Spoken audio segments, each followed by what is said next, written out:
L'avant-projet de loi modifiant et complétant la loi du 20 juillet 1973 portant régime foncier et immobilier, régime général des biens, sûreté en République démocratique du Congo, cet avant-projet de loi était au cœur d'un atelier des consultations provinciales des parties prenantes concernées pour approfondir et enrichir le dit avant-projet de loi.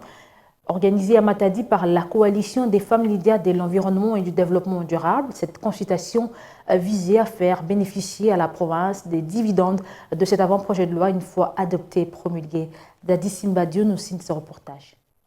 Au cours de cet atelier de consultation des parties prenantes sur l'avant-projet de loi modifiant et complétant la loi du 20 juillet 1973 portant régime foncier et immobilier, régime général des biens, sûreté en République démocratique du Congo tenue récemment à Matadi, chef-lieu de la province du Congo central, il était question pour les participants réunis au sein de la coalition des femmes leaders de l'environnement et du développement durable, CEFLED, en sigle, d'approfondir les réflexions sur l'avant-projet de loi précité pour être présenté en plénière pour la mise en commun et l'enrichissement étant donné que ce texte a été remis aux participants 3 jours avant pour lecture et amendement. Après les mots de bienvenue du point focal de CEFLED, Mme Suzy Luzolo Maboti, les participants ont été répartis en 4 sous-groupes de travail dont chacun s'est focalisé sur une partie de l'avant-projet de loi portant régime foncier et immobilier, régime général des biens, sûreté en RDC. Bien avant, la lanterne des participants a été éclairée à travers la lecture du contexte et la justification de la consultation afin de les imprégner l'objectif du travail et les résultats attendus, le tout sous la modération de l'ingénieur Norbert Mafuta de la force paysanne du Congo, FOPACO, Congo central. En présence de Mme Didienne Bunga, chef de division provinciale du genre du Congo central, qui a procédé à l'ouverture et à la clôture de ces travaux,